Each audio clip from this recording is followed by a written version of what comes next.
एक बार स्कूल में मैडम पढ़ा रही तो बच्चों से सवाल पूछा, बताओ ताजमहल कहाँ पर स्थित है। तो सारे बच्चे बोले मैडम आगरा में। तो मैडम बोली गलत जवाब, ताजमहल गाजियाबाद में। सुनते ही बच्चे कंफ्यूज हो गए और एक दूसरे की तरफ देखने लगे।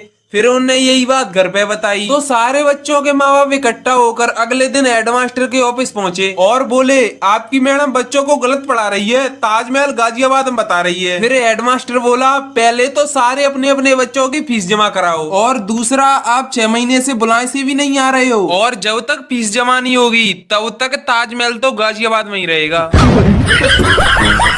एक किसान के पास 2 घड़े थे। एक घड़ा थोड़ा सा कहीं से फूटा था और दूसरा घड़ा सही था। किसान रोज नदी पर पानी भरने जाता था। वह घड़े को एक डंडे में बांधकर अपने कंधे पर दोनों तरफ लटका कर लाया करता था। लेकिन किसान के घर 1.5 घड़ा ही पानी पहुंच पाता था, बाकी रास्ते में ही गिर जाता था। ऐसा 2 सालों से हो रहा था। सही घड़े को इस बात का बहुत घमंड था कि वह पूरा का पूरा पानी घर पहुँचाता है। वहीं दूसरी तरफ फूटा हुआ घड़ा इस बात से बहुत शर्मिंदा रहता था कि वह आधा घड़ा ही पानी पहुँचा पाता है। एक दिन फूटा हुआ घड़ा किसान से बोला, तुम मुझे इतनी दूर ले जाते हो लेकिन मैं आधा पानी ही घर पहुंचा पाता हूँ। मैं बेकार हूँ, तुम मुझे फेंक क्यों नहीं देते। किसान उस घड़े को अपने साथ लेकर गया और जब वह आधे रास्ते में पहुँचे तो उसने फूटे हुए घड़े से कहा, तुम खुद को कभी बेकार मत समझना। ये जो रास्ते में रंग बिरंगे फूल लगे हैं ना, ये सब तुम्हारी वजह से हैं। मुझे तुम्हारी कमियां पता है, इसलिए तुम जिस तरफ रहते हो मैंने उस तरफ फूल के बीज बो दिए थे और मैं इन्हें रोज बेचता हूँ, जिससे मेरा परिवार चलता। ये सेब हर दिन वर्कआउट करता था क्योंकि कुछ समय पहले मालिक ने उसके दोस्त को चुना था और उसे छोड़ दिया था। इसीलिए अगले दिन उसने खुद को लाल पेंट से रंग लिया और सपने देखने लगा कि अब तो उसे भी स्टिकर मिलेगा। लेकिन तभी मालिक ने फिर से उसके दूसरे दोस्त को चुना। अब सेब ने लगभग हार मान ही ली थी और सोचने लगा कि शायद वो सेब बनने के लायक ही नहीं है। तभी उसकी नजर पास के जिम पर पड़ती है। सेब खुश हो जाता है और तुरंत ही 80 किलो के डंबल्स उठाने लगता है। वो पूरे 2 सालों तक जिम में पसीना बहाता है, लेकिन जब वो खुद को देखता है तो उसे एहसास होता है कि वो जरा भी नहीं बदला। तभी वो एक एयर पंप लेता है और खुद को पंप करके बड़ा कर लेता है। अब वो पूरे कॉन्फिडेंस के साथ वापस लौटता है और उसे आखिरकार वो स्टिकर मिल जाता है। लेकिन अगले ही दिन उसकी हवा के साथ उसका स्टिकर भी निकल जाता है और तभी मालिक ट्रक लेकर चले जाते हैं, जिससे सेब को इतना गुस्सा आता है कि वो खुद को पेड़ से अलग करके पेड़ों के बीच झूलता हुआ ट्रक का पीछा करने की कोशिश करता है। लेकिन आखिरी छलांग लगाते वक्त उसका हाथ फिसल जाता है और वो नीचे बैठे एक आदमी के ऊपर गिर जाता है। और इसी सेब की वजह से न्यूटन ने ग्रेविटी की खोज की थी।